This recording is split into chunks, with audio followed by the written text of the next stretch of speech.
La neuroplasticité est la clé du traitement de la toxicomanie. Elle est la capacité du cerveau à se réorganiser et à former de nouvelles connexions. C'est un aspect essentiel de la thérapie de la toxicomanie. La neuroplasticité permet au cerveau de se remettre des effets nocifs de la consommation de substances et de développer de nouveaux modèles comportementaux sains. La neuroplasticité, aussi appelée plasticité neuronale, désigne la capacité du cerveau à évoluer structurellement et fonctionnellement au cours de la vie. Cela signifie que nos cellules nerveuses, les neurones, et leurs connexions, les synapses, peuvent se réorganiser, se renforcer ou se dégrader en fonction de l'expérience, de l'apprentissage ou même d'une blessure. Pour faire simple, le cerveau n'est pas un organe rigide, mais plutôt un muscle qui réagit aux stimulations.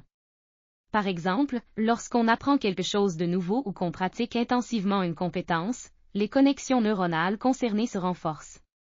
Inversement, les connexions inutilisées peuvent s'affaiblir ou disparaître. Voici différentes formes de neuroplasticité. La plasticité synaptique, c'est-à-dire les modifications de la force des connexions entre les neurones. La plasticité structurelle, c'est-à-dire la formation de nouvelles synapses, voire de neurones entiers, notamment dans l'hippocampe. Et la plasticité fonctionnelle, c'est-à-dire le fait que d'autres zones cérébrales reprennent les fonctions de régions endommagées, par exemple après un accident vasculaire cérébral. Voici des exemples de neuroplasticité dans la vie quotidienne. Apprendre une langue, où votre cerveau établit de nouvelles connexions pour le vocabulaire, la grammaire, etc.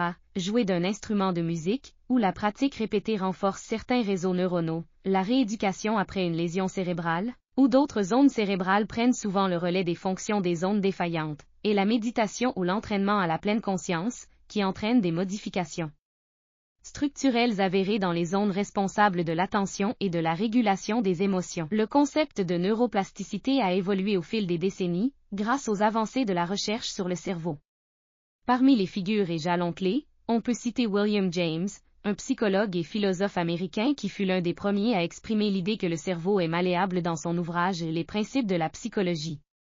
Bien que cette idée n'ait pas été prise au sérieux à l'époque, car on pensait que le cerveau était immuable après l'enfance. Santiago Ramón y Cajal, un neuroanatomiste espagnol et l'un des pères des neurosciences, a déclaré que, chez l'adulte, le système nerveux est fixe et immuable. Son point de vue était donc erroné à l'époque, mais ses dessins ont fourni des bases importantes pour les recherches ultérieures. Parmi les recherches modernes, on peut citer Donald Hebb, un psychologue et neuroscientifique canadien qui a formulé la célèbre loi de Hebb. Les neurones qui s'activent simultanément se connectent. Cela signifie que lorsque deux neurones sont actifs simultanément, leur connexion est renforcée, un principe fondamental de la neuroplasticité. Son livre, L'organisation du comportement, a marqué un tournant. Michael Merzenich, un neuroscientifique américain souvent qualifié de père de la neuroplasticité, a démontré, par des études animales et humaines, que le cerveau peut se réorganiser même à l'âge adulte, par exemple lors de la rééducation sensorielle après une blessure. Plus tard, il a également développé des programmes visant à améliorer les performances cérébrales, comme BrainHQ. Ce n'est que dans les années 1980 et 1990 que la neuroplasticité a acquis une reconnaissance scientifique généralisée, soutenue par des techniques d'imagerie telles que l'IRMF et la TEP, qui permettaient de visualiser les changements cérébraux. En conclusion, l'idée a été évoquée au XIXe siècle par William James, le concept a été développé dans les années 1940 par Donald Hebb, et la percée scientifique a eu lieu dans les années 1970 et 1990, principalement par Michael Merzenich. L'importance de la neuroplasticité dans le traitement des addictions peut être résumée comme suit. La dépendance altère la structure et le fonctionnement du cerveau, notamment dans les domaines liés à la récompense, à la motivation et à la prise de décision. Grâce à la neuroplasticité, le cerveau peut inverser partiellement ou totalement ces changements et construire de nouvelles connexions neuronales saines. La capacité de neuroplasticité du cerveau nous permet d'apprendre de nouveaux comportements sains et de remplacer la consommation de substances par d'autres activités. Une meilleure compréhension de la neuroplasticité peut conduire à des approches thérapeutiques plus efficaces et augmenter les chances de succès du traitement des addictions. La neuroplasticité est un processus individuel.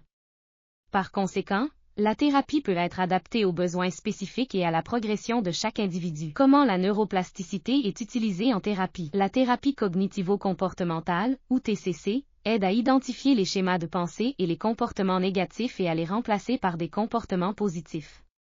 La thérapie d'exposition consiste à exposer progressivement les personnes concernées à des stimuli situationnels qui déclenchent des pensées addictives afin de les gérer et de réduire l'anxiété. En offrant des récompenses ciblées pour des comportements non addictifs, le cerveau peut apprendre à associer des expériences positives à des activités autres que la substance addictive.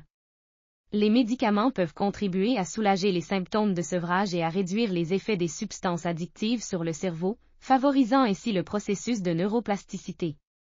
L'activité physique régulière favorise la neuroplasticité et peut contribuer à améliorer l'humeur et à réduire le stress. En résumé, la neuroplasticité est une approche prometteuse dans le traitement des addictions. Grâce à des interventions ciblées, le cerveau peut exploiter sa capacité d'auto-guérison pour surmonter la dépendance et mener une vie saine et épanouissante. Merci pour votre attention.